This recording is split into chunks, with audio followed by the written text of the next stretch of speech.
30년 전에 100만 원 투자했으면 지금 얼마가 될까? 180억이에요. 180억이요? 네. 버블의 정의가 뭐예요? 단순히 올라갔기 때문에 그건 버블이 아니에요. 비싼 건 아니다. 네네. 당연히 해야 되는 거죠. 안녕하세요. 위대한 개미의 든든한 동반자 자이언트TV 추도훈 기자입니다. 2020년은 동학개미 운동의 원년이라 불리는 해죠. 지금 3200을 안팎으로 뛰어다니고 있는데요. 오늘은 그 동학개미 운동의 아버지라고 불리시는 존리 메리츠 자산운용 대표님을 모시고 올해도 그 동학개미 운동이 계속될 수 있을지 여러 가지 맥을 한번 짚어보도록 하겠습니다. 코스피가 최근에 3200까지 돌파했다가 약간 조정 중이어서 3100을 왔다 갔다 하는데요. 솔직히 이렇게 빨리 3200이 갈 거, 3000을 넘을 거라고 예상하셨나요? 예상한 사람은 지구에 한 명도 없죠. 이걸 예상하는 것조차도 의미가 없고 네네. 이걸 예상했으면 내가 여기 안 있죠. 새해 사실 한국 코스피 지수가 전 세계적으로 따져봐도 가장 가파른 상승률을 보였단 말이죠. 3200인 이 시점에 주식을 그렇게 투자를 해도 될까요? 조금 조정이 하고 들어가는 게 낫지 않나요? 이런 질문을 하는데 이에 대한 이제 그게 아주 최악의 선택이죠. 타이밍을 맞추려고 하는 거는 그거는 이제 내가 지금부터 도박해도 될까요? 아니 내일부터 도박할 거예요. 똑같아요. 네네. 그러니까 주식 투자를 아직도 이해하지 못하는 거예요. 예를 들어 오늘 3천인데 오늘 내가 월급의 10%를 투자했어요. 지극히 작은 돈이죠. 네. 근데 내일 폭락했어요. 예를 들어서 내일도 살 거 아니에요. 근데 왜 그걸 기다리려고 할까요? 아직도 주식 투자를 타이밍을 맞추는 걸로 착각하고 있는 거예요. 맑으면 밥 먹을게. 오늘은 좀 날씨가 좀 안 좋으니까 밥 안 먹어. 이거랑 똑같은 얘기예요. 주식은 내가 모으는 거라 그랬잖아요. 올라갈 때도 사고 내려갈 때도 사고. 그럼 버블이라고 사람들이 얘기하는데 버블인지 아닌지 난 몰라요. 그러나 버블의 정의가 뭐예요? 단순히 올라갔기 때문에 그건 버블이 아니에요. 옛날에 버블일 때가 1980년에 내가 기억이 나요. 사람들이 가정주부들이 와서 주식 사주세요 그랬어요. 그럼 어떤 주식이요? 아 주식 사주세요. 그게 다. 예, 그게 버블이에요. 나는 이런 논쟁을 하는 거가 굉장히 무의미하다. 삼천이 버블이다 아니다. 다 그리고 제3자 입장이에요. 그러니까 예를 들어서 TV에 나오셔서 뭐 이게 삼천이 버블이냐 아니냐 얘기하는데 그분들 주식 투자 안 하시는 분들이더라고. 그런데 어떻게 저분들이 주식이 버블이다 아니다 논쟁을 하는 게 되게 신기해요 나는. 미국 같으면 나는 지금 내 퇴직연금의 주식 비중이 얼만데 내 주식은 이렇게 투자하고 있다. 그런 얘기가 아니라 해야 돼요 말아야 돼요야. 당연히 해야 되는 거죠. 그래서 마켓 타이밍을 하는 거는 아직도 주식 투자를 도박으로 생각하기 때문에 그래요. 근데 지금 퇴직연금의 주식 투자 비중이 지금 몇 프로일 거예요, 한국이요? 적죠? 10%? 너 2%예요. 2%인가요? 2%예요. 아직도 멀었다? 멀었죠. 그 다음에 아직도 뭐 60조가 지금 대기 자금이니 뭐니 하지만 주식 투자 비중을 보면 뭐 20만 명이 늘었다, 30만 명이 늘었다 하잖아요. 네. 국민이 몇 명이죠? 한국이 5천만 명이죠. 네. 지극히 작은 거예요. 그래서 증권방송 너무 보면 안 돼요. 증권방송 보면 거기다 그냥 뭐 오늘 내일 나라 망할 것처럼 오늘 시장이 막 빠지고 있다. 그러면 옛날에 작년에 주식이 1,400까지 갔을 때 왜 사람들이 사라고 얘기 안 했을까? 그때는 왜 안 했어요 그러면? 지금 버블이라고 얘기하는데. 그러니까 1,400이면 1,400대도 걱정. 3,000대부터 3,000대도 걱정. 근데 투자는 안 하고 있어요. 근데 사람들은 그 기업을 소유한다고 생각하지 않고 가격을 맞추려고 하는 거예요. 그러니까 어저께보다 오늘 5% 올랐는데. 그것만 보는 거라는 그렇죠. 거죠. 근데 예를 들어 볼까요? 삼성전자 예를 들어 볼게요. 네네. 30년 전에 1991년에 삼성전자 100만 원 투자했으면 지금 얼마가 될까? 네. 나 계산해 봤어요. 네네. 얼마 것 같아요? 꽤 많이 올랐을 텐데. 그러니까 꽤 많이 올랐지. 한 1억쯤 하면 많나? 100만 원이 1억이 됐다? 네. 그 정도는 아닌가요? 30년인데 그러면은 잠시만요. 저도 갑자기 얼마가 됐나요? 180억이에요. 180억이요? 네. 와. 그래서 내가 장기 투자를 해야 된다고 얘기하는 거예요. 근데 30년 동안 삼성전자 주가가 얼마나 많이 왔다 갔다 했겠어요. 그렇죠. 100만 원 주고 사고 5만 원 생기면 또 5만 원 사고 계속. 또 10만 원 되면 10만 원 사고 그랬던 사람들은 지금 180억이 아니라 1,000억, 2,000억을 갖고 있겠죠. 그렇죠. 근데 삼성전자만 사라는 얘기는 아니에요. 네네. 그런 주식 투자의 근본적인 이유는 장기 투자에서 내가 경제 독립을 이루기 위한 거예요. 그러니까 기업을 보는 게 중요하지 시장을 보지 말아라 제발.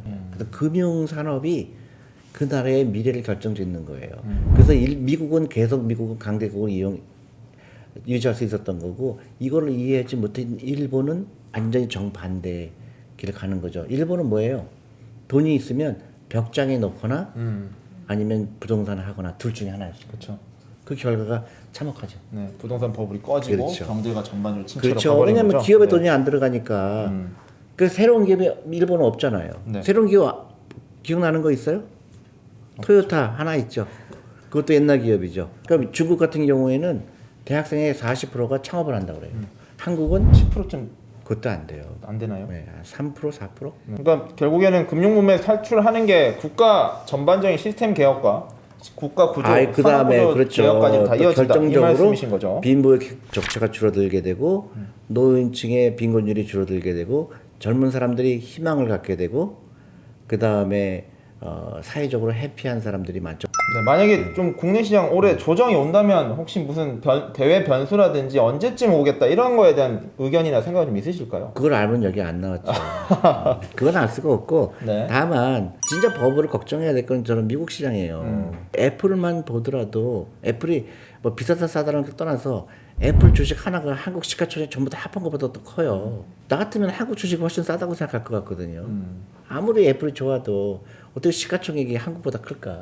그렇잖아. 한국에 삼성도 있고 LG도 있고 뭐 엄청나게 많은 게 있는데 그걸 다 합한 것보다 애플 하나가 더 크다. 대략 미국이 조금 네, 그래서 지금 벌기가 있다. 반대로 얘기하면 한국 주식이 투자 가치가 아직 충분히 그렇게 있다. 비싼 건 아니다. 네네. 주식 시장이 3,200까지 좀 올라와서 흔들하고 있는데 그냥 좀 조정이 올까요? 이런 건 시장 전망으로서 한번 좀 올 수 말씀해 주실 수 있죠. 있을까요? 근데 그거는 굉장히 건강한 거예요. 예를 들어서 3,200에서 막 4,000까지 막 그냥 일직선으로 달리면 굉장히 불안하죠, 저는. 이건 아니다. 근데 3,200 갔다가 3,100 갔다가 3,300 갔다가 또 3,200 갔다가 이렇게 하다가 우상향인 거예요. 그래서 올라갔다 내려갔다 하다 보니까 4,000이 되고 중간중간에 거품이 계속 빠지는 거예요.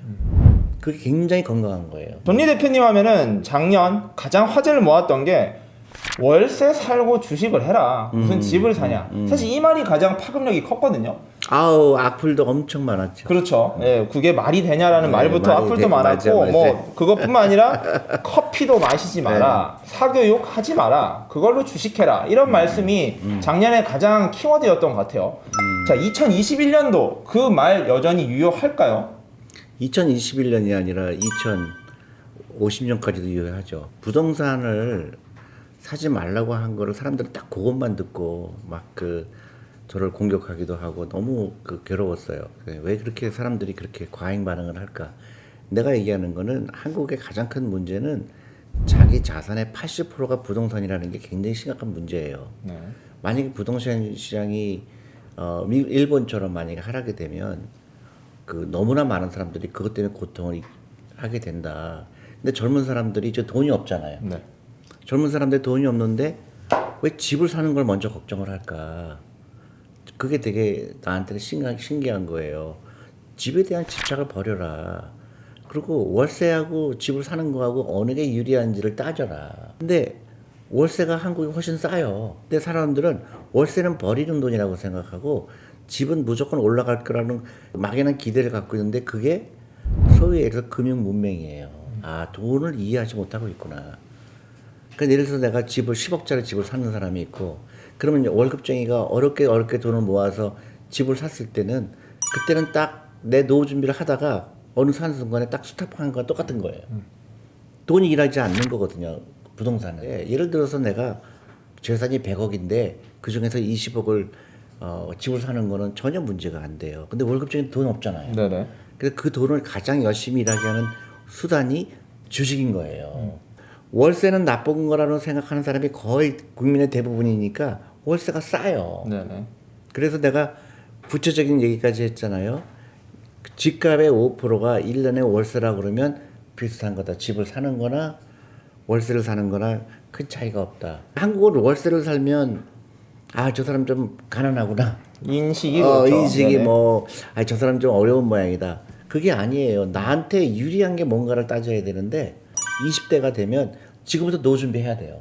예를 들어서 서울에서 부산 가는 게 노후 준비라고 생각하면 네. 서울에서 부산까지 갈 때 어떻게 되죠?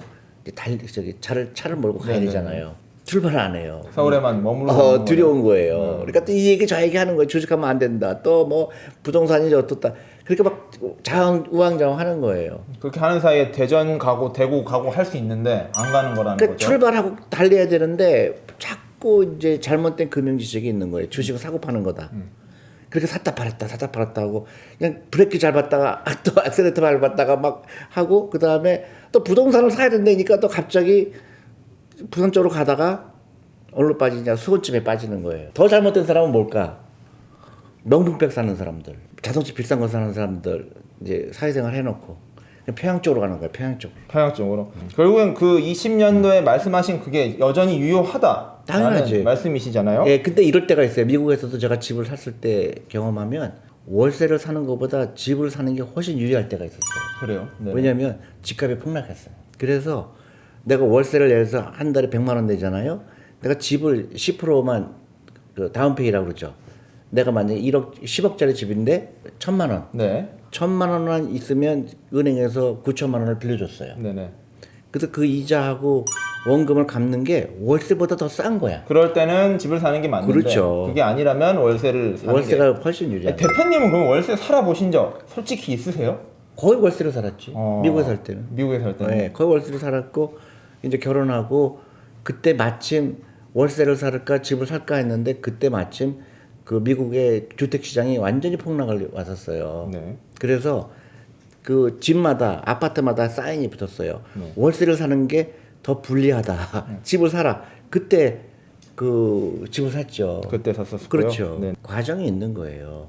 그 다 누구나 빌 게이츠도 회사 차릴 때 자기 거라지에서 했잖아요. 네. 마찬가지예요. 그럼 그런 과정이 있는 거예요. 헝거리가 있어야지 그렇죠. 그 다음 단계가 가는 건데 그걸 안 찾는다 이러는 그렇죠. 거죠. 그래서 맞습니다. 지금부터는 그 돈을 아껴서 투자해라. 그리고 제가 제일 안타깝게 생각하는 게 그것뿐만 아니라 아이들한테 쓰이는 사교육비 네. 막 100만 원, 200만 원을 젊은 부부가 쓰잖아요. 네. 그게 너무 이해가 안 가는 거예요. 그 돈으로 투자하면 그 아이는 엄청난 부자가 될 수가 있는데 대표님도 그러면 자제분들이나 이렇게 자꾸 내 얘기를 해. 근데 우리 애도 뭐 저기 그런 장난이죠. 미국의 사교육이라는 거는 그냥 SAT 학원 다니고 친구들하고 놀러 다니고 한국은 밤 10시, 11시, 12시 막 완전 이런 사교육 게 중심으로 되어 그거는 있는 네. 그 창의력을 죽이는 거거든. 한국만 유일하게 엄청난 돈이 몇십 조의 돈이 거기에 쓰이고 있는데 그거를 우리 아이들의 창업 자금으로 쓰이면 어떨까 그런 얘기죠. 그 대표님 언제 팔아요? 돈이 제일 중요한 거는